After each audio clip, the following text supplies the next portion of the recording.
Agradecemos a presença de todas e todos. Você está no auditório Armando Nogueira. Bem-vindos e bem-vindas. Em alguns minutos, nossa próxima atração vai começar. Por favor, ocupem seus lugares. Temos alguns recados importantes para você. Este evento está sendo gravado e será publicado em nossos canais digitais, redes sociais e em outros meios de comunicação. A participação do público e dos autores convidados implica a cessão dos direitos de imagem e voz para a divulgação da Feira do Livro. Caso não esteja de acordo, pedimos que não participe deste evento a partir de agora. A primeira fileira está reservada para os convidados da Feira do Livro e assentos preferenciais. Este debate conta com intérpretes de Libras. Não é permitido fumar, nem consumir alimentos e bebidas no interior do auditório. Mantenha o silêncio durante o debate e deixe seu telefone em modo silencioso. Esta mesa tem tradução simultânea. Caso queira acompanhar a tradução em português, você pode retirar o fone de ouvido na entrada do auditório. Atenção, o debate vai começar.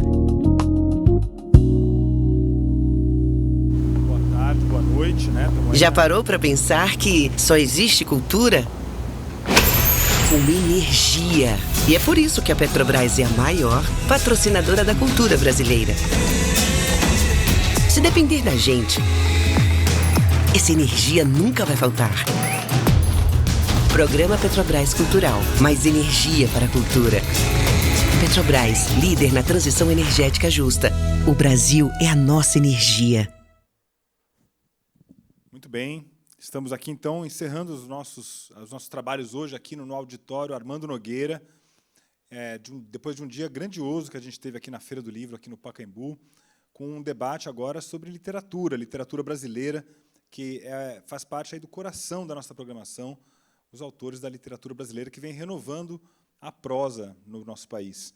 E no nosso caso aqui, a gente tem um caso muito curioso, muito especial, entre os livros que foram lançados recentemente, que é o livro que a gente vai discutir aqui hoje. Eu queria convidar ao palco o grande jornalista e escritor Carlos Marcelo. Seja bem-vindo. Palmas para o Carlos Marcelo, por favor.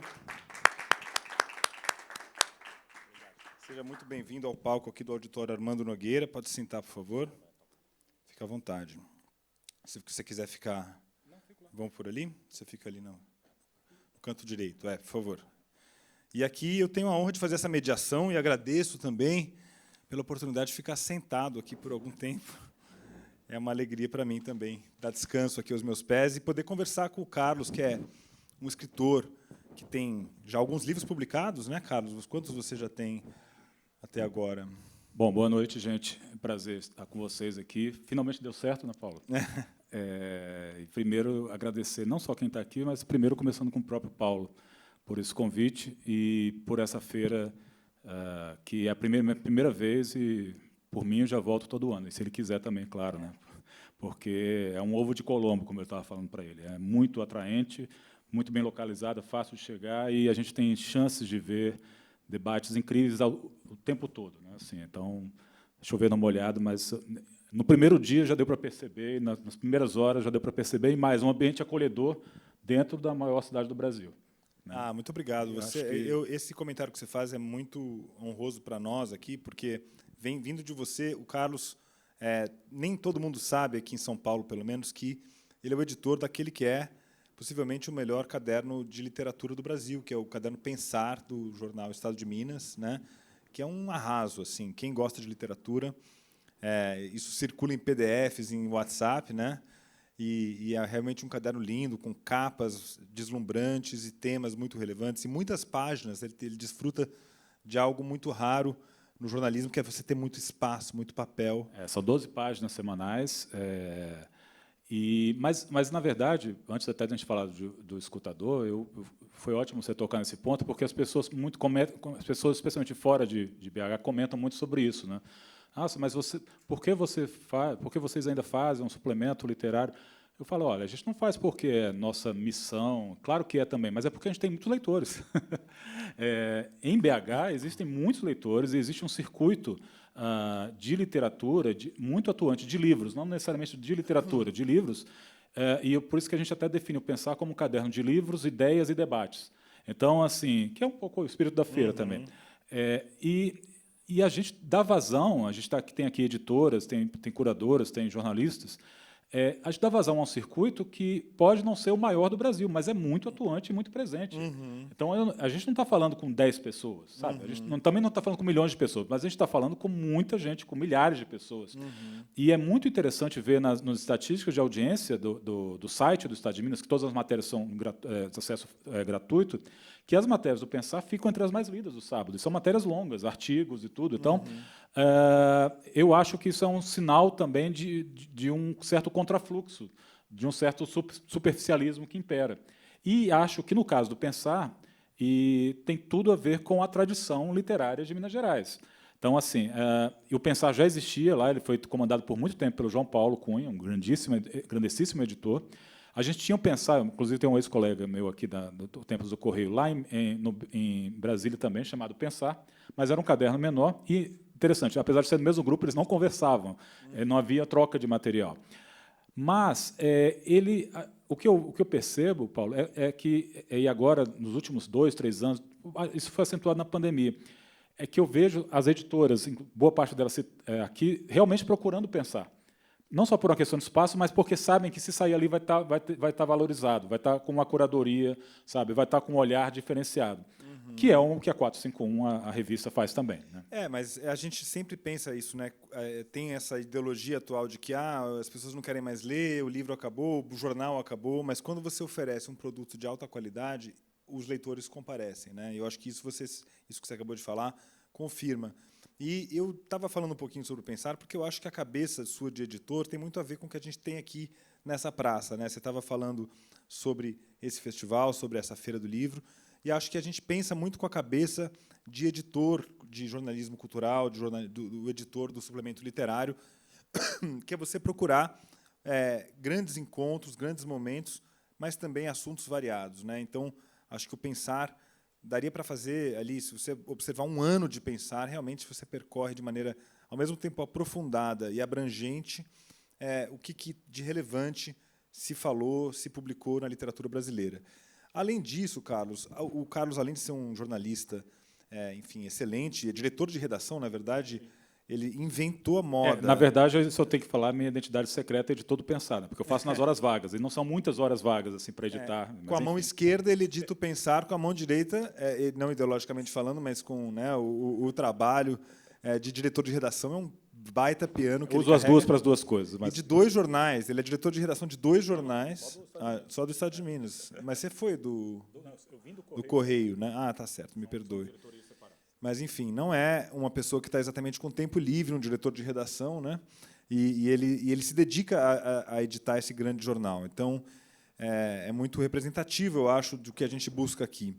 E também, você, como escritor, Carlos, é um escritor muito singular, né? Porque você se dedica cada vez também um pouquinho o espírito Feira do Livro, que você poderia estar em mesas, né? Ele tem um livro que é famoso sobre o Renato Russo, né?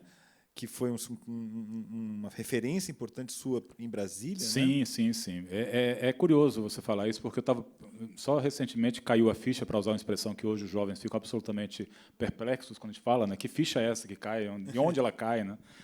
Mas é que eu acho que cada livro que eu escrevi tem um pedaço da minha vida. Ela fala um pouco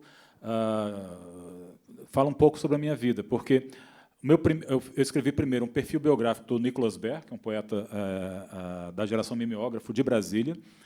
A partir dele, isso para uma coleção de perfis de personalidades brasilienses, mas foi um livro de tiragem mais reduzida. Depois disso, veio, sim, a biografia do Renato Russo, O Filho da Revolução, saiu pela Planeta, em 2009, já está na 4ª edição.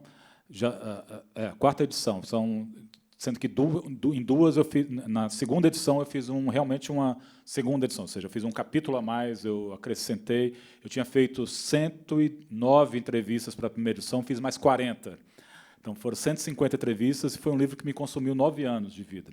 E o Mário Magalhães fala do Marighella, né? A gente estava conversando um dia na mesa de biógrafos e a gente chegou à mesma conclusão, assim, que fazer uma biografia é levar uma vida, é a sua própria vida que acaba sendo devorada, não é apenas a vida do personagem. E eu acho que isso me fez chegar a um certo ponto da exaustão. O Alexandre Botton trabalhava comigo no Correio, na época, e eu trabalhava no horário... A gente trabalhava, inclusive fazia a primeira página juntos lá no Correio, e a gente começava 14h e acabava meia-noite. E aí, para escrever o livro do Renato Russo, depois de 9 anos de apuração, eu chegava em casa, tomava um banho, jantava, tomava um café e começava a escrever. E acabava às 5h. Assim. Então, não recomendo isso a ninguém, entendeu? Fazer isso novamente. De fato, é uma carga pesada, né? Por isso que só se faz, assim, no caso, isso eu tenho até conversas recentes, eu acho muito, nunca vou dizer nunca, mas acho muito improvável que eu volte a me dedicar a uma biografia com essa energia, com esse ímpeto. Mas por quê? Estão tentando responder. Porque, na verdade, a biografia do Renato ela surge de uma pergunta que estava na minha cabeça. E acho que todos os livros que eu publiquei até agora nascem de perguntas que ficam remoendo na minha cabeça, e eles começam, eles se infiltram, vão conversando, e as vozes vão começando a se juntar até que momento fala, tá bom, vamos lá, vamos fazer esse livro. Eu estava no show mais polêmico da história do rock do Brasil, que é o show no Mané Garrincha, no estádio Mané Garrincha, em Brasília, em 88. Eu estava nesse show, um show que era programado para ser o grande show de acontecimento da história da banda e de Brasília, e dá tudo errado, e a banda sai do palco antes, dá dezenas, é um quebra-quebra, dezenas de feridos, etc. E eu saí de lá perguntando, o que aconteceu hoje? Eu fiquei assim, eu tinha acabado de entrar para a faculdade, para a universidade, curso de comunicação no UNB, e eu saí de lá não revoltado como muita gente, não triste, mas perplexo. E aí eu percebi que era isso. O livro do Renato era uma tentativa de tentar entender, responder essa pergunta que eu me fiz em junho de 88. E é um livro, sim... Isso era que ano? 88, 1988. Mas quando você já decide fazer o... Não. Isso eu estava entrando na UNB. Eu escrevo o livro do Renato, eu decido logo depois de fazer a biografia do Nicolas. Perdão, eu fiz uma série de reportagens para a extinta revista, como quase todas as revistas, Showbiz, e eles me encomendaram uma série chamada História do Rock de Brasília. Era a primeira vez que um jornalista de Brasília iria escrever, porque sempre era alguém de São Paulo ou do Rio. E eu fiz umas 40 entrevistas, aí eu percebi, opa, tem um livro aqui. Acho que tem um livro aqui. Foi aí que nasceu essa que é a gênese do projeto do Renato. E contei com a ajuda de alguns amigos, colegas, inclusive está ali, acabou de chegar o Tiago Faria, nessa missão. O Tiago me ajudou a fazer algumas entrevistas também para esse livro. Mas foi isso, foi um trabalho insano, mas, de novo, e aí eu percebi depois que era um livro sobre a minha geração e sobre a minha adolescência em Brasília, porque quando a Legião sai de Brasília, eu chego em Brasília em 85, porque eu nasci em João Pessoa, na Paraíba, morei até os 10 anos em João Pessoa, depois dos 10 aos 15 no Recife. Senão algum pernambucano vai me corrigir. Eu já ia te perguntar. Não, na mesma hora alguém já vai soar um alarme, na mesma hora. Então, o livro... esse que acabou se tornando um grande amigo meu, o poeta Nicolas Ber, quando ele acabou de ler o livro do Renato, ele falou, Carlos, eu percebi o que você fez, você está querendo me enganar, né? Eu falei, enganar os leitores. Eu falei, não, você fez um livro sobre o Renato, mas você contrabandeou a história do Brasil dentro da história do Renato. E era esse realmente o meu objetivo, entrelaçar a história do Renato, que nasceu em 1960, como Brasília nasceu em 1960. E eu achava isso interessantíssimo. Assim. E ele se muda para Brasília, ele sai do Rio de Janeiro com 13 anos, e vai morar em Brasília, que também tem 13 anos. Então, era o encontro de 2 adolescentes. Falei, onde isso acontece? Em nenhum lugar do mundo, sabe? Você está vivendo o primeiro ídolo dessa cidade, a primeira manifestação cultural, se forma dentro de uma cidade ainda silenciada pelos militares. Então, acho que tem muito Hélio Gaspari no livro, tem uma bibliografia de Hobsbawm, tem coisas que os roqueiros... Acho que foi muito contrabando ali dentro, que eu coloquei de história do Brasil. E assim, aí o meu segundo livro... é outra biografia, mas aí é uma biografia de um gênero musical, do forró. Esse livro chama-se O Fole Roncou, uma história do forró, saiu pela Zahar. E é um livro, não que eu não tenho carinho, tenho carinho por todos os livros, assim, gosto de todos eles, ainda bem que eu ainda gosto de todos eles. Mas, no caso do forró, eu acho que foi um livro essencial, porque, no caso do livro do Renato, inclusive alguns colegas sabem disso, que alguns jornalistas de lá, no lançamento, falaram assim, eu queria ter feito esse livro. Eu falei assim, mas por que não fez? Não, enfim, era um livro que estava meio assim, uma biografia do Renato era algo previsível. Isso, exatamente. Talvez não com o ângulo que eu peguei, mas uma biografia do Renato era algo previsível. Já existia na coleção Perfis do Rio, da Relume do Mará, do Arthur da Pieve, que, aliás, foi muito generoso, porque... só que o dele era muito mais concentrado no sucesso. E o meu livro, até os 44 do segundo tempo, ele se chamava apenas Renato.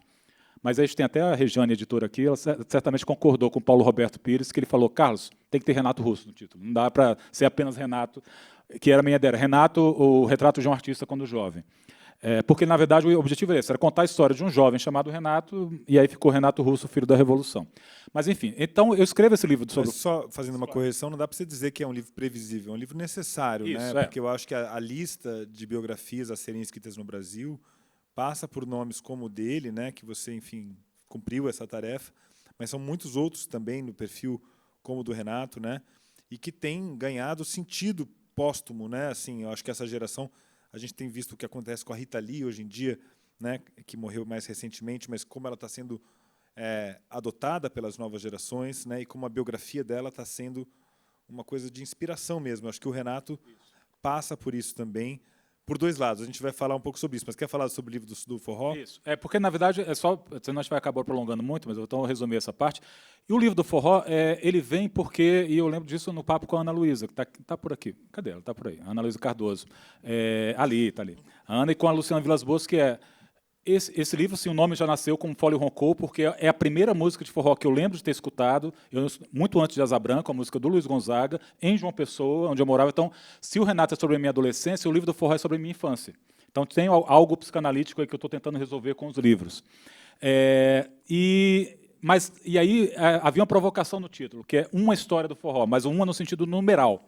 Porque nunca houve, não foi feito no Brasil uma biografia do forró. E eu achava incrível que houvesse dezenas de livros de brasileiros sobre blues, sobre jazz, sobre o samba, claro, e é óbvio, ainda bem que tem, mas eu escrevendo sobre rock, e não havia uma biografia de um gênero musical absolutamente brasileiro, e que, de novo, eu consegui contrabandear para ele a história da migração, que é o maior movimento migratório do Brasil no século XX, é a mudança do Nordeste para cá, inclusive para São Paulo e para o Rio. E que, ao contrário de outros estados, que eles... essa cultura vai se permeando, né? vai sendo permeável, e vai havendo uma troca. E aí também, de novo, eu falei, opa, aqui dá para ir de novo fazer contrabando, dá para contar a história do Brasil. Então, tem Celso Furtado no livro, tem muitos outros que não são, digamos, nomes para se fazer uma biografia. E mais, é isso que eu queria destacar. É que, no caso, ao contrário do Renato, no caso do livro do Forró, eu entrevistei compositores que estavam com entre os seus 70 e 80 anos, que eu chamava do meu Buena Vista Social Club, assim, porque e a gente até tentou fazer um projeto de fazer e ironicamente não conseguiu patrocínio, enquanto estava rolando vários shows do Buena Vista, porque eram compositores que, por exemplo, o João Silva, para quem não sabe, não é Humberto Teixeira, o maior parceiro do Luiz Gonzaga. João Silva escreveu a maior parte das músicas gravadas pelo Gonzaga, inclusive Danado de Bom, Pagode Russo e outras muito conhecidas. E ele estava morando num apartamento, um cubículo em Boa Viagem, no Recife, fumando um cigarro atrás do outro, e a gente conversando durante uma tarde. Eu perguntei, João, você já falou com algum jornalista? Vem o pessoal aqui falar as coisas assim, mas nunca tinha tido Então, o livro do Forró é uma biografia de diversos compositores.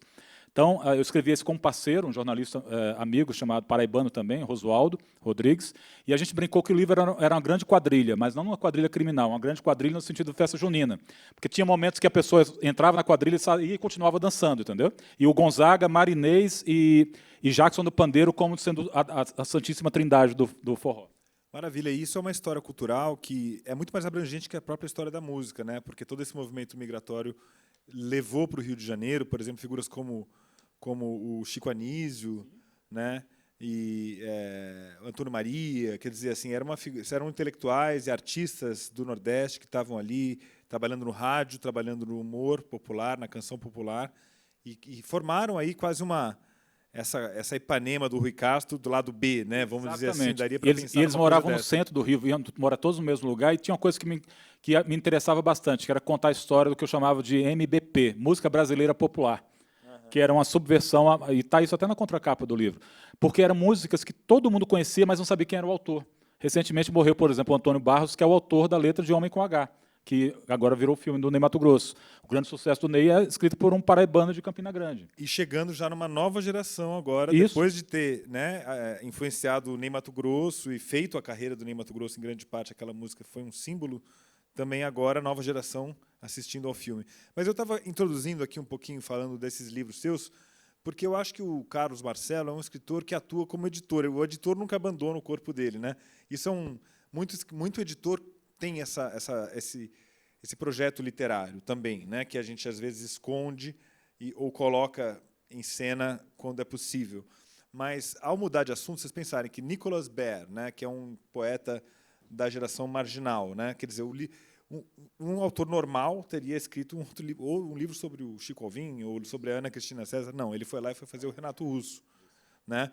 E aí, depois do Renato Russo, um sucesso, o seu livro, você podia inventar de fazer, sei lá, do Cazuza ou de alguma outra coisa, de uma outra banda, e continuar nesse veio do rock. Mas aí você foi para o forró. E, em seguida, você foi para um outro gênero literário, que é o romance policial, romance de suspense, um thriller, né, na verdade. Exatamente. E que para desespero da Ana Luísa, meus livros vendem cada vez menos. Né? Assim, então, eles começaram no topo e depois foram diminuindo, downsizing. Porque aí sim eu fui para a ficção. E também, de novo, mas sabe por quê, Paulo? Eu estava pensando, porque o que me interessa, assim, e a gente falou do cotidiano de uma redação, ele é muito pesado, tem colegas aqui que ainda estão na redação e sabem disso, e outros que já saíram, felizmente, como diria o Hemingway, né? Assim, o jornalismo é a melhor profissão do mundo, desde que é abandonado há tempo. Né? Mas ele é muito pesado, e eu acho que eu nunca quis me repetir, eu sempre precisei ser desafiado, entendeu? E aí, sim, de novo, no caso do Presos no Paraíso, que é o meu primeiro romance, esse livro já trouxe uma outra vibe que foi voltando de novo à minha primeira incursão como leitor de ficção, que são os livros da Agatha Christie, de Simenon, do Chandler, aqueles livros da coleção da Brasiliense. Aquela coleção da Brasiliense, nem tanto o Encanto Literário, mas eu não lembro, Cantadas Literárias. Né? Encanto Radical. Encanto Radical e Cantadas Literárias. Né? Mas saíram por ali, eu tenho todos até hoje, a Patricia Highsmith, o David Goodes, Chandler, Hammett. Eu peguei todos aqui. Eu tenho Safra Vermelha, tenho todas aquelas edições, ainda hoje. E acho aquelas capas maravilhosas da Brasiliense. Então, dá a impressão até que é quase a sua obra é quase uma edição do pensar, né? Que você vai mudando de assunto, né? E isso é bom. É a minha cabeça, isso, assim, esse que é o problema dele. Isso é a cabeça de editor, né? Ou ao contrário, acho que minha cabeça é assim, eu só virei editor por minha cabeça ser assim. Talvez seja um pouco isso. Mas, enfim, então, esse livro, O Preso no Paraíso, é um romance ambientado em Fernando de Noronha. E, de novo, me atraiu isso, porque eu nunca tinha lido nada sobre Noronha. Eu nunca tinha. E aí, eu confesso isso, sem medo de ser achincalhado depois. Eu escrevi o livro sem ir a Noronha. Por quê? Porque minha irmã trabalhou muito tempo em Noronha e ela me contava histórias de lá, do cotidiano da ilha, que não tinham nada de glamour.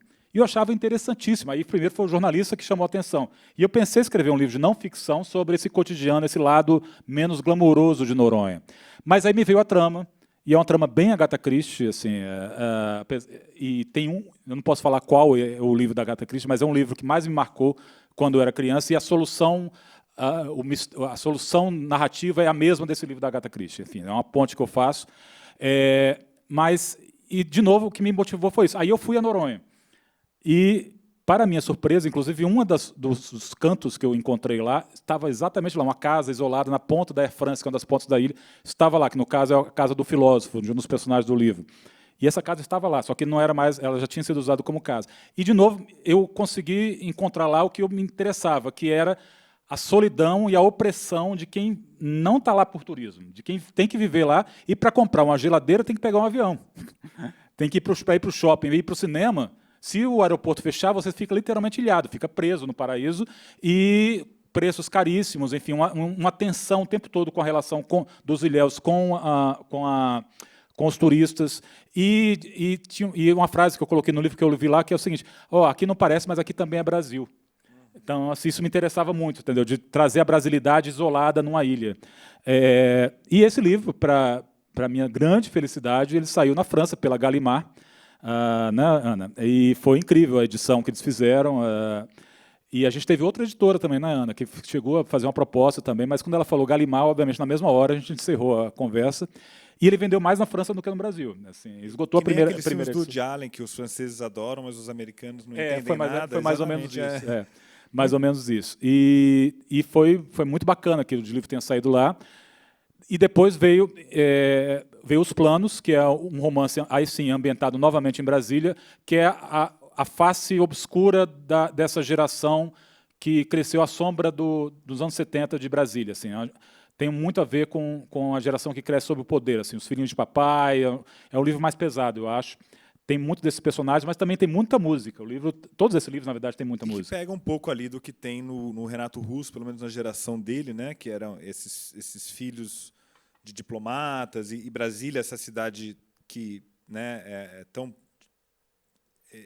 simbólica do poder e do poder militar naquela época, mas que tinha uma brecha de contracultura que era inesperada. Né? Isso, exatamente isso. E os personagens, tem 2 personagens que são dessa fase, e tinha uma coisa que parece absurdo falar isso, mas Brasília tinha uma liberdade maior durante a ditadura, claro que era para os filhos, né, filhos de pessoas mais abastadas. Estamos falando de uma classe muito específica.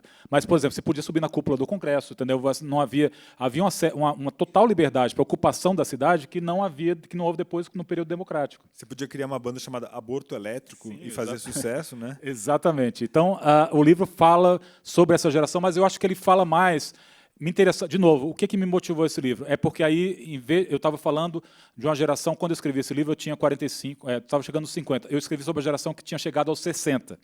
E aí me interessava, e daí vem o título do livro, que era aquele momento da vida, os 60, que é ou tudo ou nada. Eu vou para o meu plano final de vida. Eu tenho que chegar, e aí esses personagens, 5 amigos que se conheceram nos anos 70, se reencontram para executar um plano que garanta um final de vida tranquilo. Então, era um momento de decisão assim, para a vida deles. Isso me interessava também. Escrever sobre personagens que não eram da minha geração. Muito bom. Então, nesse percurso, nessa edição dessa obra que o Carlos foi criando, sempre teve aí, então, biografia, teve a poesia experimental, teve biografia do forró, né? Teve romance policial, teve um romance literário, vamos dizer, como se entrou na moda falar agora romance literário, né? Então, um romance, vamos dizer, mais tradicional, né? E estamos aqui para conversar sobre um outro livro, que é aquela, às vezes, numa edição de uma boa revista ou de um bom livro, sempre tem aquele material que as pessoas olham e falam assim, what the fuck? O que esses caras queriam com esse negócio, né? Estamos falando aqui desse livrinho, O Escutador, que é uma belezinha, que saiu pela editora Impressões de Minas, que é uma das editoras mais incríveis aí do país. Ela é uma editora conhecida pelo cuidado gráfico, editorial, é uma editora de Belo Horizonte, né? E é um livro que já começa a nos intrigar pelo projeto gráfico, que eu ousaria dizer que tem muito a ver com o conteúdo, não é uma coisa que se separa muito, né? E, assim, feita a leitura do livro e de todos os aparatos textuais que a gente tem, eu ousaria dizer, e o livro tem textos por todos os lados, podem ver aqui manuscritos nas contracapas, nas guardas e tal. Talvez a única coisa que se possa afirmar com muita certeza sobre esse livro está escrito aqui na última página, que é: este livro foi impresso em janeiro de 2025, na Gráfica Impressões de Minas. Será que foi também? Então, aqui é a única coisa que vocês podem acreditar. O colofão, para quem não conhece essa palavra, é essa informação editorial, né, que a gente coloca no final do livro sobre a data, o local de publicação, etc. e tal. Então, eu vou terminar aqui com uma pergunta, para terminar essa introdução, né, da nossa conversa, pedindo assim, explique-se. Será que eu vou conseguir me explicar? O que a gente fez dessa vez? Bom, eu vou começar dizendo o seguinte, que, então, digamos, eu escrevi sobre um roqueiro, escrevi sobre um gênero musical, escrevi sobre um romance policial em Noronha, e dessa vez eu resolvi contar a história de um livro. Então, é a biografia de um livro. Este livro é a biografia de um livro. Isso eu achei muito interessante. Aí, de novo, o desafio de como contar. E o João Moreira Salles falou recentemente uma frase que eu gostei bastante, que ele falou assim que, depois de fazer vários filmes, vários documentários, ele hoje está menos interessado no tema e sim a forma que ele vai contar aquele tema. Ele é mais desafiado pela forma que ele vai encontrar de narrar do que pelo tema em si. Isso é assim, e quem trabalhou comigo, especialmente no Correio Brasiliense, e aí, de novo, vou ter que linkar com o meu trabalho de editor, na minha cabeça, o jornalismo e literatura nunca foram excludentes. Sempre um alimentava o outro. Eu lembro, por exemplo, de uma pauta que a gente fez, foi até premiada no Correio Brasiliense, a partir daquele filme Amores Perros, do Iñárritu, que, não sei se vocês vão lembrar, um filme mexicano que projetou o diretor, que eram 3 encontros casuais e a história acontece a partir dele. Só que eu resolvi fazer aquilo na realidade. Eu escalei uma dupla de repórteres que eles não eram permitidos, isso bom, antes de celular, antes de redes sociais, porque agora seria impossível fazer. Mas era para o aniversário de Brasília, ele chamou 46 histórias. E vamos supor que era assim, se fosse aqui em São Paulo. A gente queria mostrar que as pessoas circulavam por toda a cidade. Então, a gente começava a falar aqui, e se o rapaz que está lá no microfone falasse alguma coisa comigo, ele tinha feito um contato comigo. E depois a gente ia no ônibus com ele para voltando para casa. E aí a gente ia entrevistar o motorista. E aí a gente ia percorrendo, e assim a gente foi. Então, só que o repórter nunca podia interferir, ele só interferia no momento que havia esse encontro. E aí a gente fazia esses encontros e fez disso, que é, obviamente, muito mais da literatura, da ficção, muito mais fácil de fazer do que na realidade. É o jornalismo da Ulipo, parece, uma coisa assim, né? E aí eu acho que a gente entra num lado desses livros especificamente, né? Porque se a gente estava falando aqui de uma carreira literária que se compõe com a cabeça de um editor, né? Esse livro especificamente ele é muito pensado como um livro de editor, né? Assim, o livro, toda a edição dele, ela é cheia de armadilhas e piscadelas e pequenas coisas, né? Começar pela como se chama isso, uma sobrecapa, né? Que tem aqui, que joga com um design meio retrô, né? A gente vai entrando numa cultura editorial dos anos 50, talvez. Aqui tem um logotipo da editora Montanhesa, né? De 1958. Então, é porque começa essa história, tu está falando da biografia de um livro. Esse livro começa quando eu descubro em Belo Horizonte um personagem real, e é interessante como no jornalismo, na literatura, a gente fala a mesma palavra, né? Personagem. Né? Isso na redação é muito curioso, que falava, a gente tem que achar personagens, né? Assim, isso é muito comum na redação. Mas eu me interessei muito em 2019, quando eu descobri, em BH, eu não conhecia nada, de um escritor chamado Eduardo Frieiro, que ele é bastante conhecido, razoavelmente conhecido em Minas Gerais, mas quase ignorado fora do país, fora de Minas, do país de Minas Gerais. O ato falho. O ato falho. Atenção, psicanalistas. De quem está se tornando mineiro aos poucos. Ele, para quem não sabe, o Frieiro, ele nasceu na virada para o século, ele começa a publicar, ele monta uma gráfica, ele é editor e gráfico, nos anos 20. Ele publica um dos primeiros poemas do Drummond, é ele que publica, e logo depois briga com o Drummond, e era uma pessoa tão talentosa quanto de temperamento muito difícil. Mas o que mais me interessava no Frieiro é que ele deixou alguns livros que são fundamentais, até trouxe algumas coisas aqui para a gente ler, porque eu vou ter que linkar. Enquanto você procura, eu vou contar só aquela anedota, não sei se você vai contar, não, pode contar. Que ele fez nada menos do que alguma poesia, né? Foi o tipógrafo, né? E é conhecida uma resenha do livro, quando, enfim, um passadista lá que resenhou o livro falou que aquele livro não tinha nenhuma poesia, talvez tivesse alguma tipografia, né? E isso reconhecendo o talento do Eduardo Frieiro como tipógrafo. E o livro aqui é livro de tipógrafo mesmo, né, Carlos? Assim, eu acho que tem um cuidado, tem uma reverência a esse ofício do tipógrafo. O Eduardo Frieiro era autor dos livros dos nossos amigos, né? Então era um Não, e a gente tem um tipógrafo aqui na sala, o Alisson, que está ali da Impressões de Minas. Quem for em BH e gostar disso, não pode perder de fazer uma visita à editora, porque a editora é gráfica, que também é editora, então está tudo lá.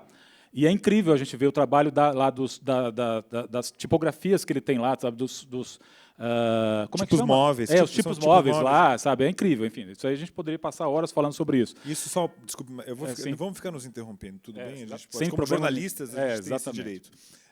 Mas isso é muito legal de ver como aqui na Feira do Livro a gente ainda tem gente que faz livros com tipos móveis, livros feitos com a mão, né?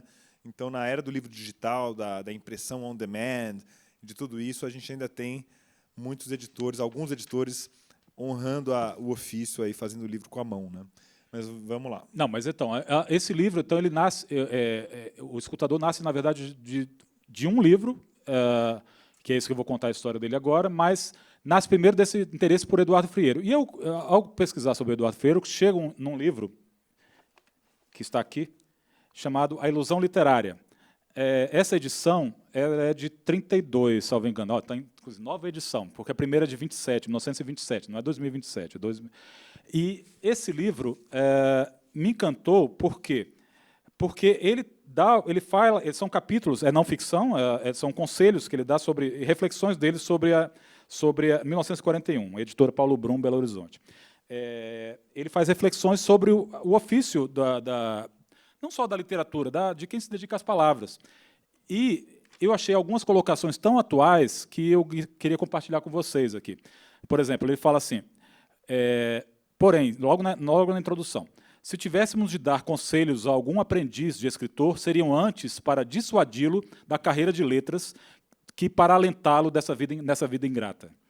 E ele fala assim também, a ilusão literária é a mais cara das nossas ilusões. Ela tem o preço de uma existência. E ele fala que existe, mas aí ele desenvolve mais esse conceito. Ele fala que existem 2 tipos de ilusão literária. A do leitor, que encontra na leitura o mais sutil dos entorpecentes, a morfina que provoca os sonhos mais belos, eu acho bonita essa definição, e a do escritor, que prefere a fantasia à realidade e acha que a vida vale a pena se for escrita. E aí ele fala também que a paixão pela glória só traz tristeza e decepção para o escritor. E ele ainda fala assim, que ainda está para nascer o poeta, ou mesmo o romancista, que possa gabar-se de viver exclusivamente de sua pena. Escrever na nossa terra é atividade secundária, à margem das ocupações sérias da vida.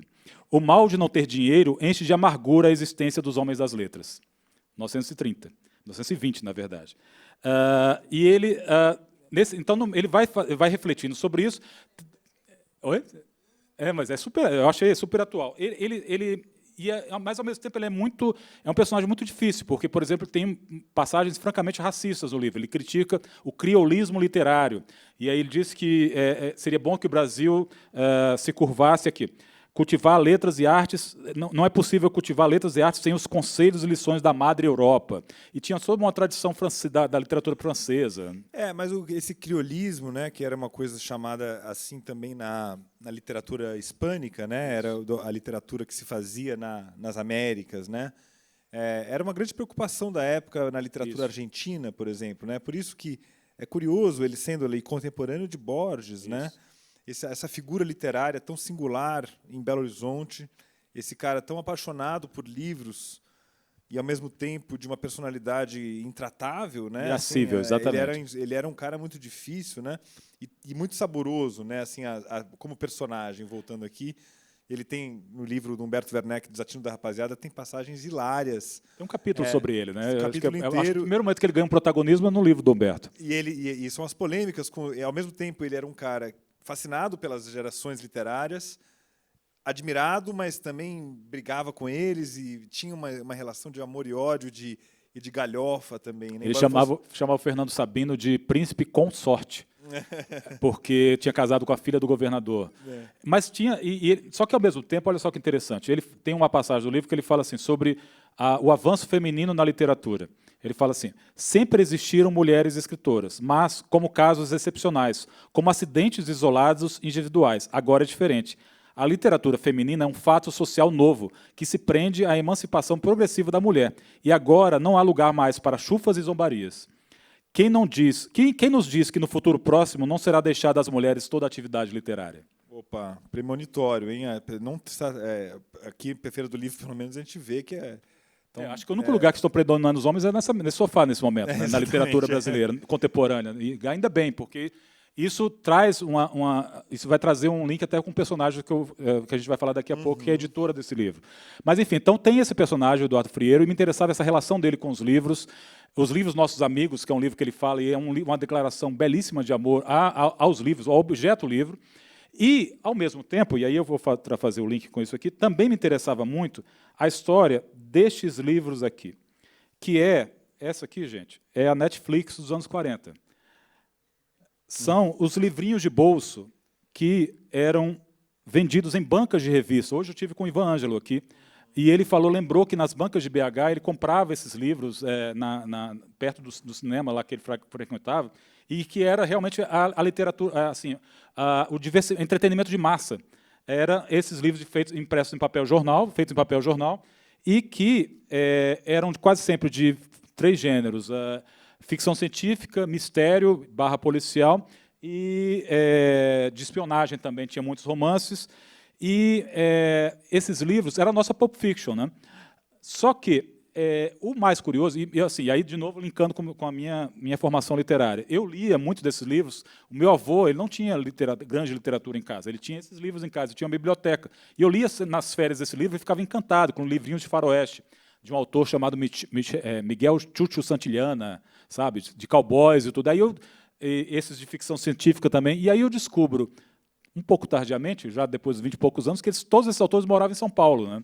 Que esses livros eram todos assinados com pseudônimos. Assim, né? Eles não compravam. Havia uma editora chamada Monterrey, que havia traduções, mas essa Monterrey monta um escritório aqui em São Paulo e contrata escritores brasileiros para publicar por exemplo, se tornam, sei lá, Paulo Werneck se torna Curtis Garland, Viagem ao Desconhecido.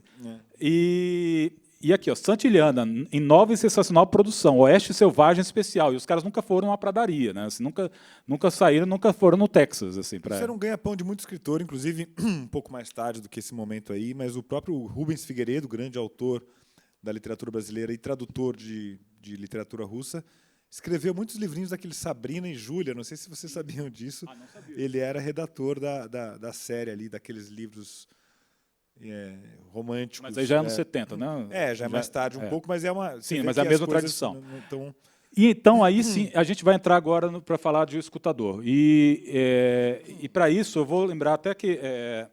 eu fui até reler um livro que eu gosto bastante, que a Ana Cecília até citou, a Ana Cecília citou na sua... Agradeço pela citação na newsletter, que quem não seguiu ainda está perdendo, chamada Lábia, e ela lembrou do Bartleby e Companhia, do Vila Matas.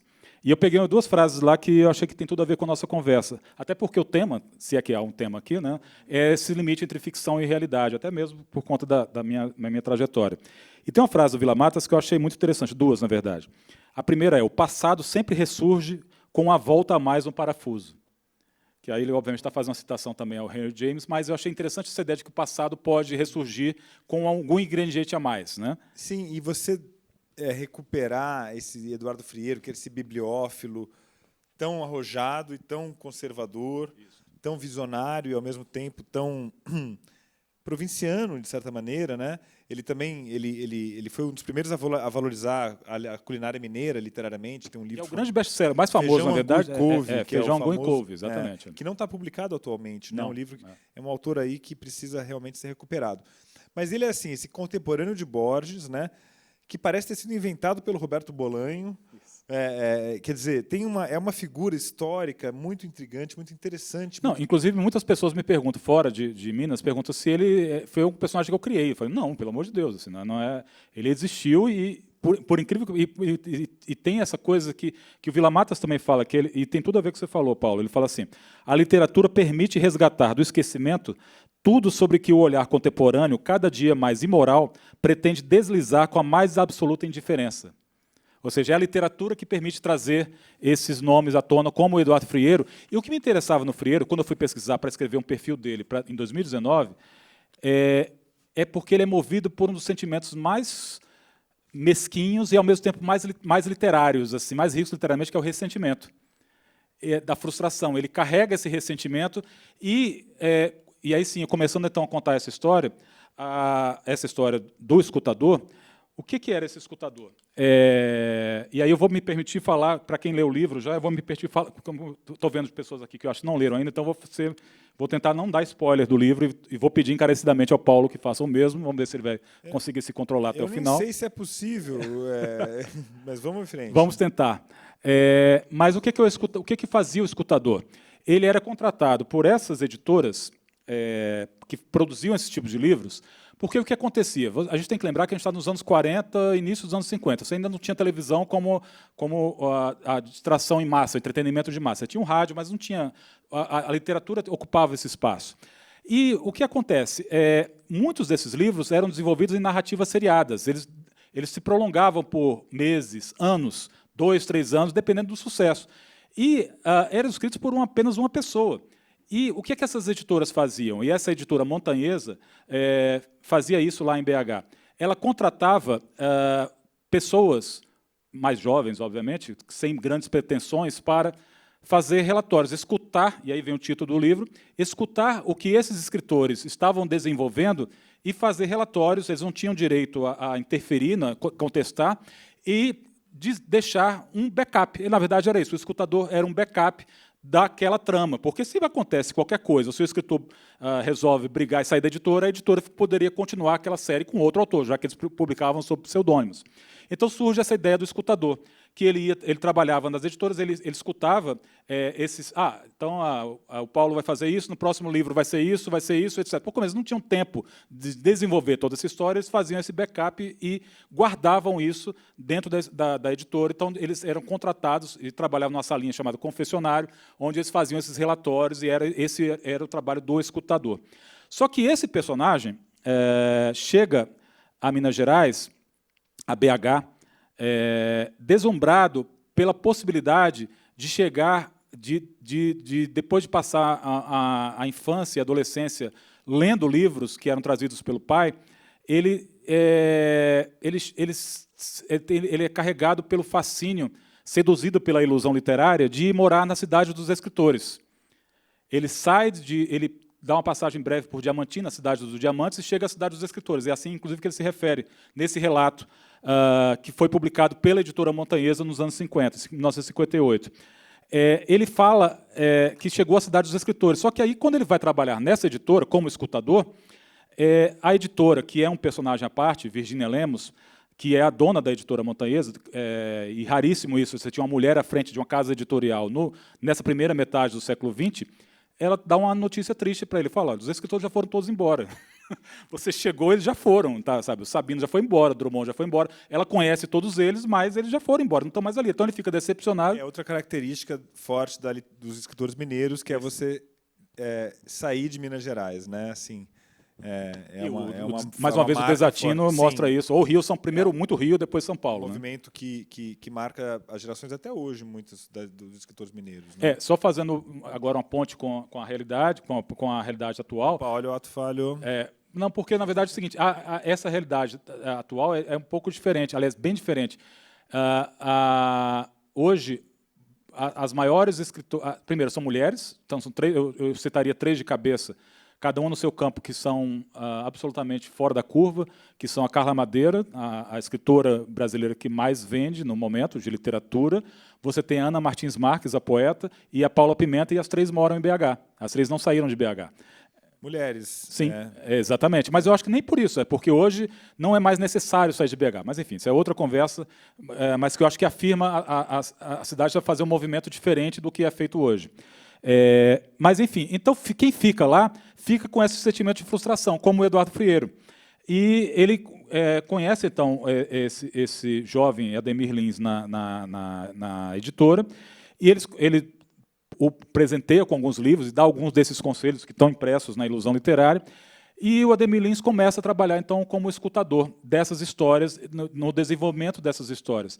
E aí, eu até peguei um trechinho para ler para vocês. Deixa eu pegar aqui enquanto... está aqui. Só que o que acontece? Essa editora, a Virginia, decide que ele fala que o sonho dele é publicar um livro, né? Assim, não ter o nome, ele fala, ter o meu nome nas lombadas, nas estantes. E ela fala, olha, o que me interessaria é você escrever o seu relato, o relato da sua vida.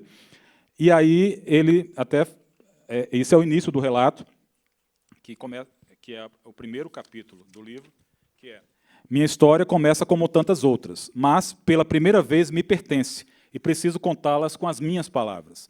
Pretendo não tomar muito tempo, por isso deixarei de mencionar particularidades que me pareçam desimportantes e as partes onde nada aconteceu. Que é uma espécie de diário dele, que ele vai contando, eu não vou dar esse spoiler do que vai acontecendo nessa trajetória dele, e que ele, isso vai interessando a Virginia, e ela pede, então, para ter acesso a esses manuscritos, ele entrega, e ela decide publicar esses manuscritos, que são, então, a primeira edição de O Escutador, 1958, da editora Montanhesa. Que é da sobrecapa aqui, né, que eu falei. Exatamente. E aí tem momentos, né, e ele fica absolutamente encantado de trabalhar numa editora que, por mais que tenha, e vários autores famosos da época faziam esses livrinhos, assim, trabalhavam, né, fazendo essas edições, esses livros populares, né? E, em determinado momento, tem uma parte que eu queria trazer para vocês também, é que ele tem acesso, ele vê cenas que, para ele, são muito marcantes. Por exemplo, que é o encontro nesse momento, no momento que um escritor já famoso vai fazer uma visita ao escritório da editora, Vou ler para vocês esse trecho. Esse encontro é narrado na mesa de bar por homens, falando mal da mulher. Contam a seguinte história sobre o que aconteceu lá na editora, que foi testemunhado também pelo Demir Lins. Aurélio Diniz é um desses escritores ghostwriters, né? Ele fala: Aurélio aproveitou para questionar recentes edições editoriais de Virgínia. Contou que a proprietária da Montanhesa recusara um caudaloso romance que estava sendo saudado como obra-prima por alguns críticos. Havia considerado a epopeia, aspas, maçante, pretensiosa, praticamente ilegível, fecha aspas. Abre aspas de novo. Tudo que o mundo não precisa é de um Ulisses sertanejo, decretou Virgínia ao devolver os originais. Os integrantes do clube riram alto com vaticínio equivocado. Esse é o Clube dos Autores Anônimos, onde se reuniu para falar mal da chefe, da editora, e para especular sobre literatura. Só que aí acontece o seguinte, a própria Virgínia interfere em diversos momentos do livro nas notas de rodapé. Então, há uma narração que vai acontecendo dentro das notas de rodapé e ela toma a palavra. E, inclusive, tudo isso, todos os trechos dela estão identificados com as iniciais dela. E ela fala o seguinte: a versão disseminada por Aurélio Diniz não corresponde aos fatos. A eles, portanto, perdi a chance de editar Grande Sertão Veredas após uma discussão na Montanhesa com Guimarães Rosa. Depois de ler os originais, externei ao autor as inúmeras virtudes que enxergava. Somente não escondi a minha ojeriza à tibieza de Reobaldo, o parvo narrador. Recomendei a feitura de uma versão narrada por Diadorim, a personagem mais fascinante pela condição trazida pela sexualidade ambígua e inigualável desse temor. Aspas, seria um estouro. Imagine a perplexidade que causaria em nossa sociedade, conjecturei. Quanta insolência, Rosa reagiu. Você diria Melville para reescrever Moby Dick do ponto de vista da baleia? Completou o autor antes de arrancar os originais de minhas mãos e sair do meu escritório para nunca mais retornar. E aí os escritores contam essa história como um caos, né, nesse encontro dos autores anônimos. Só que aí eles comentam o seguinte, né, não foi somente Virgínia a sofrer derrota ao não publicar As Veredas de Rosa, Aurélio observou. Levantou-se e elevou a voz, embolada pelo álcool. Ele nos derrotou, entenderam isso? Exclamou Aurélio. Rosa chegou na alma, decretou. O sertão dele vai ganhar o mundo, vencer o tempo. E nós ficaremos aqui, condenados a escrever historinhas impressas em papel barato, consumidas pelos incultos e esquecidas antes da missa de domingo. Que é um pouco desse sentimento, desse ressentimento que eles cultivam. Muito legal. E aí, essas camadas em que o livro vai se construindo, eu falei que ela tem a ver muito com o projeto gráfico, porque você tem essa sobrecapa e você tem a capa depois aqui, que já é um outro design, outro tempo histórico, outro momento editorial, né? Em que ele vai se compondo. Mas não só na parte aqui da capa e do design, mas também a estrutura do livro, ela se compõe de vários tempos, né? Então, você tem notas da primeira edição, você tem notas de rodapé que são acrescentadas como um organizador vai anotando um livro, e você vai criando camadas na cabeça do leitor que vão trazendo uma grande confusão também, né? O Carlos, a gente vai construindo esse personagem e esses outros personagens que são os editores. Assim, você tem essa... É um livro de editores, muito, né? Mas tem acontecido uma coisa interessante, Paulo. Eu participei de um clube do livro em BH e que tinha 33 pessoas, membros, integrantes do clube, que, aliás, é sempre fascinante o retorno que eu chamo a queima-roupa do clube do livro, né? Porque é aquele impacto sem freios na língua, etc. Eu já tinha participado de uma leitura de um encontro marcado. Eles pediram para eu comentar o encontro marcado. E foi muito interessante que eles detonaram o livro. A segunda parte do livro falaram que a primeira parte é muito mais interessante do que a parte que o Eduardo Marciano vai para o Rio de Janeiro, né? E o Frieiro aparece. No encontro marcado é um dos personagens ali, a Clé, que o Fernando Sabino coloca, né? Exatamente. Mas então logo que o livro saiu, a gente fez um clube do livro lá em BH com 33 pessoas e eram advogados, não eram pessoas do mundo das letras, assim, não eram editores, jornalistas. E a reação que eu achei, fiquei mais realizado foi que eles embarcaram no livro, independente, por exemplo, alguns questionaram as notas de rodapé, e eu falaram, não, eu percebi que as notas de rodapé me atravancavam a leitura, então eu li o livro, depois eu voltei para as notas. E aí a outra pessoa falou, não, mas aí eu percebi que as notas estavam narrando também, aí eu comecei a ler as duas coisas ao mesmo tempo. E a outra falou, mas independente disso, tem uma história aqui sendo contada de um livro que me interessa. Então, assim, o jeito que a história é contada pela essa narrativa um pouco folhetinesca do Ademir Lins, o que vai acontecendo com ele, acho que fascina e aí torna o livro não apenas um livro para iniciados, assim, um livro para... eu acho que é um livro para quem gosta de ler, de leitura, mas não necessariamente apenas para bibliófilos ou para pessoas que cultivam o livro. E eu acho que é fundamental o trabalho que a Impressões de Minas fez, porque é isso que você estava destacando. É um livro que é um livro para ser manuseado.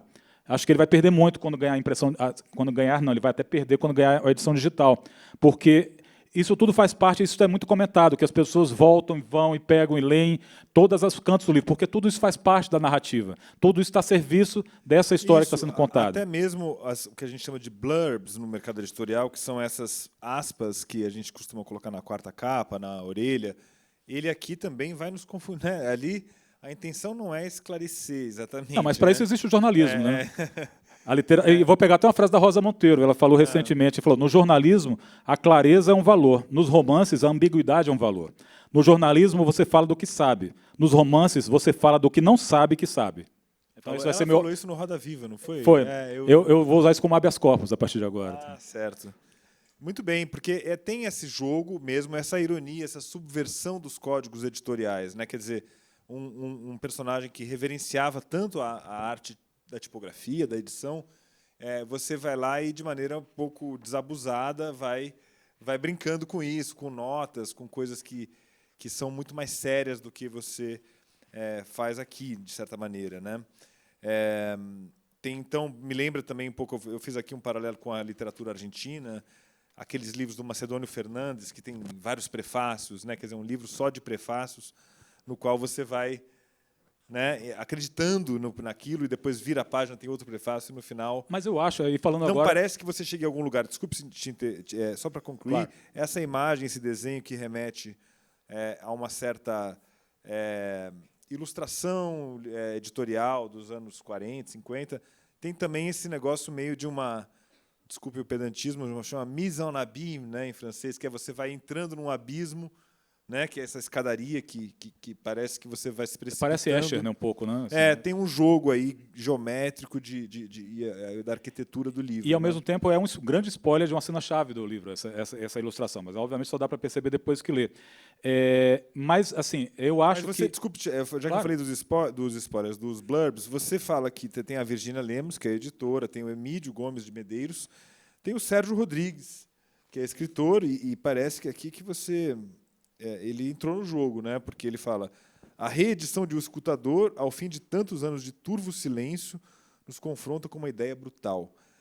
Trata-se de uma hipótese que se soaria insana na época do lançamento, hoje parece apenas o desdobramento lógico da história, a de que podemos estar diante do artefato literário mais mineiro de todos os tempos. E olha que o Sérgio Rodrigues é mineiro, né? Pouca gente sabe, ele mora no Rio há muito tempo, aliás, foi outro que fez esse circuito. Mineiro da Zona da Mata, né? Exatamente. E na contracapa, aqui a outra grande escritora, a Maria Esther Maciel, fala: o Escutador é um verdadeiro achado literário. O resgate da primeira edição, após várias décadas no esquecimento, possibilita uma nova configuração à luz do presente e ilumina, numa trama recheada de suspense, aspectos incógnitos da literatura brasileira e da vida de alguns dos grandes nomes da cidade dos escritores. Isso aqui, quer dizer, e combinado com essas aqui de trás, quer dizer, isso você vai... eles entraram no jogo mesmo, ou você... Quem editou esse jogo foi esses dois ali, esses dois editores que toparam fazer isso aí. Assim, eu acho que... Mas, na verdade, o que quando a gente está lendo um livro, e de não ficção, de ficção, o que a gente está querendo? Ouvir uma voz. Sem trocadilho com escutar, a gente está querendo escutar uma voz, né? E que essa voz seja, que ela converse com a gente e que é formado um pacto, né? Assim, sempre há um pacto entre o leitor e o escritor. E eu acho que o que o livro propõe, na verdade, é esse jogo, como você falou, mas que, na verdade, é o mais antigo dos jogos, que é você entrar no livro. E, a partir do momento que você entra no livro, você tem dentro dele, não vou dar esse spoiler, mas assim, você tem personagens que já morreram e personagens que já morreram, que morreram na época, mas que estavam vivos até pouco tempo atrás. E eles convivem no livro, Por quê? Porque, na verdade, estão todos vivos dentro do livro, assim, e na nossa cabeça ao ler. É meio cabeça, isso estou querendo dizer, mas acho que quem lê sabe disso. Quando a gente está lendo, se o livro nos atrai, a gente vai para dentro daquele livro e aqueles personagens passam a existir a partir daquele momento, né? Eu até, de novo, pegando o tema da nossa conversa, eu peguei uma frase na entrevista do Muhammad Sar, Bulgar Sar, do A Mais Recôndita Memória dos Homens, que até 2 ou 3 pessoas comentaram que enxergaram semelhanças, e felizmente eu escrevi bem antes, o Escutador, apesar de sair depois, agora já era, né? Mas foi bem antes, assim, a descoberta dessa história foi muito antes, foi em 2019, mas ele fala uma coisa muito interessante, ele fala que de um escritor e sua obra pode-se saber ao menos uma coisa: os dois caminham juntos pelo labirinto mais perfeito que se possa imaginar, uma rota longa e circular, cujo destino se confunde com a origem, a solidão.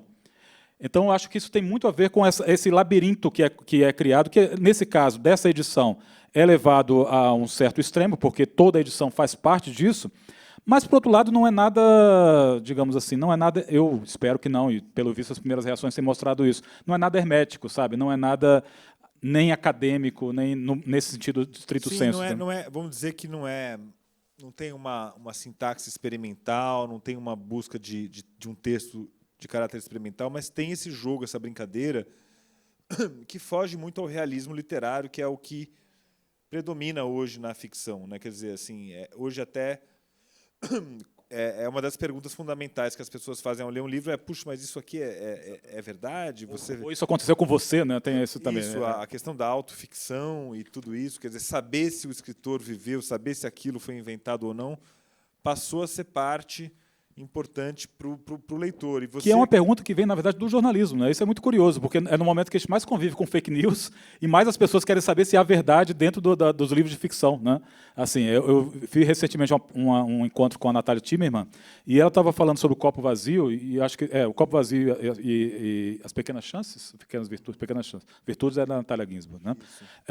E ela falando, não, mas você escreveu autoficção. Ela, não é ficção. É autobiográfico, mas não é, mas é ficção. Tem coisas ali que eu não vivi. Mas é porque ela simula ali uma verdade, um realismo que você não tem como saber, né? Quer dizer, não tem como você, nos livros da Natália, ali, né, pelo menos nesse último que é sobre o luto, ela traz elementos que não está claro, mas porque ela não usa o artifício literário, editorial como um jogo, né? Ela substitui, inventa histórias, conta coisas que a gente não sabe se ela viveu ou não.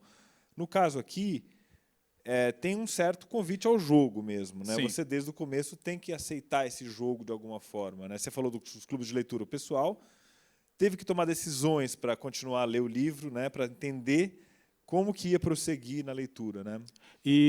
Mas eu acho que, de novo, eu acho que isso, todo livro supõe esse jogo. E quando esse jogo não é armado, ele não precisa, assim, eu acho que as regras da ficção não há regras, então não é necessário, assim, de novo, aí sim eu coloco o ponto de clivagem com o jornalismo, sabe? É absolutamente diferente esse ponto de partida. Pois é, talvez aqui nesse livro seja o que você se distancia mais do jornalismo, né? Assim, porque nos outros todos você de alguma forma convoca as técnicas do jornalismo, seja técnicas narrativas, seja também a pesquisa. No caso do Prisioneiros no Paraíso, você fez pesquisa, você me contou aqui, né, que você está, aquele lugar é exatamente do jeito que eu imaginei. Mas eu pesquisei depois, assim, já tinha criado na cabeça o local. Né? Isso me lembrou até o Chico Buarque, faz isso no Budapeste também. Ele escreveu Budapeste sem ter visitado também, né? Depois acabou indo. Mas aqui, enfim, você parece que está renunciando um pouco àquela pesquisa que todo autor de ficção acaba fazendo um pouquinho para intensificar o realismo. Mas, por exemplo, para poder escrever as notas de rodapé, eu tive que fazer muita pesquisa para identificar os trechos de onde o Ademir Lins buscou essas citações. Eu vou até pegar para vocês também ler um trechinho aqui de novo. Agora é o encontro da Virgínia com o dia que o Drummond visita a editora, né? Então foi assim: Virgínia abriu a porta e, ao me ver parado diante de Dalila, que é a secretária, foi efusiva. Bom que chegou, Ademir. Quero que conheça um grande amigo e, quem sabe, um de nossos próximos autores de histórias fantásticas. Ela disse isso e, incontinente, me levou até o canto da sala. Encostado na janela, Carlos mirava a rua. As árvores repetidas na velha cidade, murmurou antes de estender a mão. Então, você é o escutador a quem Virgínia tanto se refere nas cartas, comentou após o cumprimento formal. Virgínia pegou na mesa um livro de poesias que o autor acabara de autografar, a tinta escura da caneta ainda reluzindo na página imaculadamente branca. Leu a dedicatória. O convívio das letras não cria amigos, mas cúmplices. Ela guardou a edição de Claro Enigma na parte da estante reservada aos exemplares autografados e avisou que teria de ir até os fundos da editora conferir a impressão de cores da capa de um dos novos livrinhos. Aspas. Nosso escutador tem muitas ilusões sobre a atividade literária. Quem sabe você não traz a realidade, Virgínia disse ao amigo antes de nos deixar a sós. Sabia que ela não se ausentaria por muito tempo. Eu aproveitaria aqueles minutos para tentar obter as respostas que tanto procurava. Depois de elogiar as virtudes que eu encontrava nos livros por ele publicados, o que julgas como qualidade são defeitos dissimulados dos quais ainda não consegui me desfazer, ele desdenhou. Perguntei o que ele considerava como essencial para o escritor. A resposta, um emprego público. Essa resposta me desconcertou. Minha face deve ter estampado a surpresa. Ele emendou com a justificativa. Observe, rapaz, que toda a literatura brasileira, no passado e no presente, se faz pelos funcionários públicos. É um ofício mediano que elimina os cuidados imediatos, porém não abre a perspectiva de ócio absoluto. Nós povoamos os papéis, as repartições com palavras, figuras e abstrações.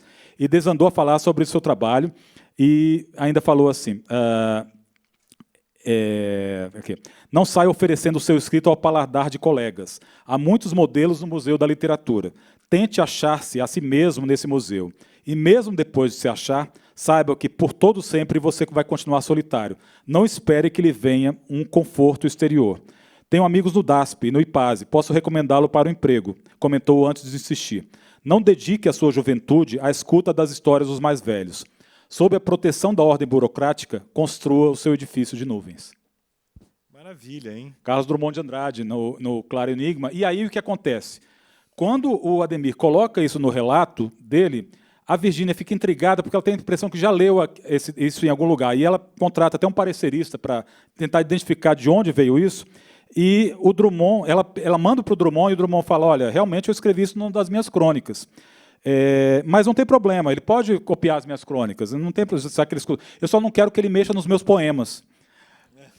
E no final, só que depois a Virgínia também, por isso que ela tinha decidido publicar esse relato numa coleção chamada Nossa Realidade. E aí, quando ela percebe que tem vários elementos de ficção, que ele criou algumas coisas e incorporou, escutou, digamos assim, para não dizer plagiou, né, assim, trechos de outros escritores, aí ela decide publicar na retranca de ficção, porque ela descobre no final do livro trechos do poema de Solução, do Claro Enigma, disfarçados lá no relato do próprio Ademir Lins. Maravilha, é um livro que, enfim, escrever deve ter sido extremamente... Editar, escrever e ler é um livro extremamente divertido por esse jogo literário que ele propõe, e por isso o Escutador, eu acho que é dos livros... não só o mais singular aqui da programação nossa da Feira do Livro, mas talvez o mais singular de todos os que estejam à venda aqui, pelo menos dos mais recentes, porque ele tem realmente uma arquitetura e uma construção muito próprias e muito intrigantes, muito interessantes. A gente está se aproximando do final aqui da nossa conversa. Queria saber, Carlos, e aí, você acha que as pessoas estão entrando no jogo? Você sente... Como tem sido a repercussão aí? Você falou do clube de leitura, falou da Ana Lima, que comentou o livro. Qual é a sua percepção? Eu acho que sim. Eu acho que, assim, claro, talvez as pessoas que não tenham entrado no jogo não tenham simplesmente sumido, né? Se não tenham entrado em contato, né? O silêncio pode ser, às vezes, um grande conselheiro também. Mas o que eu acredito, de novo, a gente está começando a trajetória desse livro agora, é que ele tem o seu tempo. Assim. Se a primeira edição de 1958, então, em 2025, ele pode ter mais um tempo para ser conhecido. Eu acho que o meu primeiro objetivo com ele eu gostaria muito que as pessoas conhecessem o livro. Então, é como se fosse, primeiro, atrair as pessoas para ir para dentro do cinema, entrar ao cinema. Dentro do cinema, aí pronto, acende a luz e começa a acontecer diversas coisas. Porque, de novo, eu trouxe meus habeas corpus anotadinhos aqui para me ajudar nessa conversa. O Milton Ratum, por exemplo, ele fala o seguinte, que quando os fatos, quando eles entram na ficção, eles também se tornam ficção. E o Javier Cercas, ou Cercas? Cercas. Ele falou duas frases muito interessantes também. Ele falou o seguinte, que a ficção pura é uma invenção daqueles que não sabem o que é ficção. O combustível da ficção é a realidade, que é transfigurada e sai do sentido universal ao particular. quem está lendo um bom livro não está fora da realidade, está mais dentro dela do que quem não está lendo. Porque ler é uma forma de viver mais, de forma mais rica, complexa e intensa. Então, era isso talvez o que eu gostaria de ter, não só com o Escutador, mas com os outros livros também que eu publiquei, de que, a partir do momento que você está dentro daquele livro, que aquela história esteja real para você. Isso está no livro do Renato, por exemplo, porque o Tiago vai lembrar disso. Uma das condições que eu coloquei para o livro foi o seguinte: ele é narrado em tempo presente. Então, nunca, ao contrário de 9 entre 10 biografias, na biografia do Renato você nunca vai ler assim, e foi nesse dia que ele descobriu que venderia 10 milhões de discos e se tornaria o Renato Russo. Não, ele é narrado em tempo presente. Então, até assim, Renato chega, Renato submerge, Renato entra na banheira, e ele é Renato, ele só se torna Renato Russo no 7º capítulo, que é meio que uma condição do romance, não da biografia. E aconteceu uma coisa muito curiosa nesse processo, porque quando eu entrevistei a mãe do Renato, que está viva até hoje, Dona Carminha, ela é pernambucana, casou com um carioca e foram morar em Brasília. E ela, ao se referir ao Renato, ela falava assim, e aí o guri fez isso, e eu falava, não, guri, não faz isso, não faz assim. Ela se referia ao próprio filho, sempre como Júnior e como guri. E eu coloquei isso no livro, e 2 ou 3 pessoas comentaram, tá vendo? Inverossimilhança esse diálogo, que nenhum pernambucano chama o filho de guri. Só que, ela tinha um vizinho gaúcho, um vizinho casal de gaúcho. E 2, ela falava isso. Então, não era verossímil, mas era verdade, estava gravado. Então, como fazer? Não colocar? Não, eu preferi deixar essa contradição e, de novo, dizendo, às vezes a realidade pode ser inverossímil. Talvez tenha faltado aqui, então, para encerrar nossa conversa, como eu falei aqui do colofão, que era talvez das únicas partes desse livro em que a gente possa confiar inteiramente, falta também, quem sabe, aquela frase que tinha nos livros da Companhia das Letras, nem sei se tem hoje, que era: os personagens desta obra são reais apenas no universo da ficção, né? E sobre eles não emitem opinião ou juízo. Pois então, mas eu acho que, nesse caso, os personagens são absolutamente reais, porque eles existem aí dentro e mais. Isso foi uma das reações do Clube do Livro. Quando eu acabei de falar, as pessoas falaram, olha, para mim, eu sabia do Frieiro e agora sei do Ademir Lins também. Então, eu não sabia que eles tinham convivido. Para mim, todos estão vivos dentro desse livro. Isso eu achei muito bacana. Que, para ele, todos esses personagens, ficcionais ou não, habitam esse livro chamado Escutador. E o resto fica nos mistérios, que é até uma das frases do livro, mistérios prevalecem. Assim. Talvez não seja necessário tanto esclarecer, e sim que as pessoas se deixem levar por esse jogo, que fiquem intrigadas, e acho que isso é quase lúdico. E aí a gente remonta o prazer da leitura, de não ter respostas. Vamos deixar para o jornalismo, se é que o jornalismo ainda consegue fornecer as respostas, né? Vamos deixar para a literatura o mistério. Beleza. Então, eu convido vocês a completar a edição de vocês aí do Escutador com uma dedicatória do Carlos Marcelo, que ele vai fazer para vocês agora, ali na Livraria dos Autores, por Livraria da Travessa. Carlos Marcelo, muito obrigado. Parabéns aqui pelo lançamento. Queria agradecer, cumprimentar os editores também pela edição linda. Obrigado pela presença. É fundamental ter você aqui como jornalista, como escritor, enfim, como um cara que está irrequieto aí, pegando a matéria literária e transformando em coisas novas. Muito obrigado, viu, pela sua presença aqui. Obrigado, Paulo, pelo convite. Obrigado a vocês por terem ficado. Alguém tem alguma pergunta? Só para... Diga.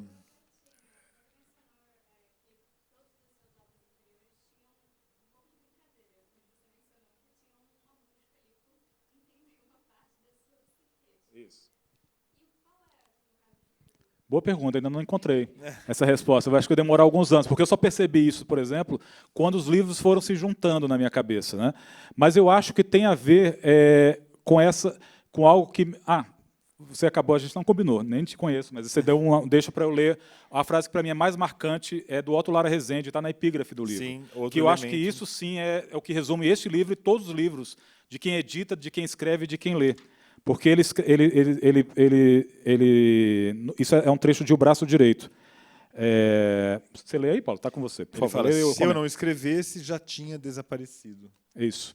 Otto Lara Rezende. Eu acho que é isso. Eu acho que, na verdade, a gente edita, a gente escreve e a gente organiza eventos, a gente edita revistas ou jornais, porque, no fundo, a gente não só o nosso trabalho, mas a gente não quer que alguns outros trabalhos sejam importantes não desapareçam. Porque eu fiquei pensando, a vida desse rapaz, do Ademir Lins, lá, poderia ter sido a vida de milhões de brasileiros, que viveram, morreram e sumiram. Não, a história dele está documentada, está nesse livro, está resgatada. Assim como tem agora o resgate do Eduardo Frieiro, que era um nome o Paulo sabe melhor do que eu, que está no livro do Humberto, mas pouquíssimo comentado, mesmo em Minas Gerais, pouquíssimo comentado, e que agora, de alguma forma, foi resgatado junto com tantos esses outros autores que estão ali dentro também. Então, acho que ler, escrever, tem essa coisa de, quando a gente lê, eles estão vivos. Assim, nada mais atual. A gente está falando hoje, no dia do centenário do Dalton Trevisan, de nascimento do Dalton Trevisan, de que, eu até escrevi isso no Pensar de hoje, ele nunca esteve tão vivo. E talvez até a morte dele deixe mais vivo para o próximo centenário, porque agora não tem mais a coisa chata de ele ficar sendo perseguido para ser documentado. A anedota acaba e começa outra, quem sabe. Exatamente, então é isso. Palmas para o Carlos Marcelo, muito obrigado pela sua presença aqui.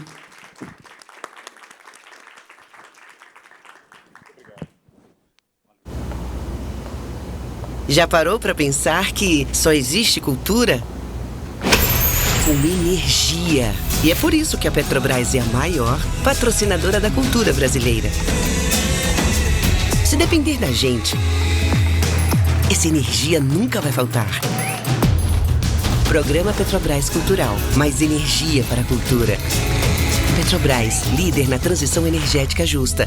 O Brasil é a nossa energia.